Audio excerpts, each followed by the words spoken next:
Akalar, assalomu alaykum. Sizlar uchun puli o'ta ham arzon narxda Cobalt mashinasini topib qo'ydim. Yili 2012-yil.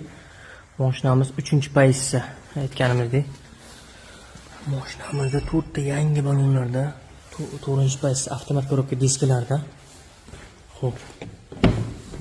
Salonlarni ko'rsatamiz. Chevollari bor, poliklari, ko'riklari bor. Yurgan kilometri 351 ming kilometr yurgan. Mashinamiz mexanika korobkada, aytganimizdek ABS, konditsioneri, rollari ko'tarilib tushadi. 3-pozitsiyasi bu. Mashinamiz lekin texnik holati o'ta ideal holatda ekan. Minishga tayyor, motor, korobka, hadovoylarga javob uka deyishyapti.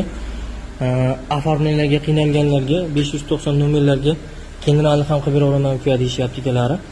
Ushbu 2012-yilda ishlab chiqarilgan 3-pozitsiya mexanika Cobalt mashinamizni sizlar uchun xo'p, $5900 ga egalari bilan savdo qilib kelishtirib qo'ydim. Bemalol o'zlariga aloqaga chiqib olishlari mumkin.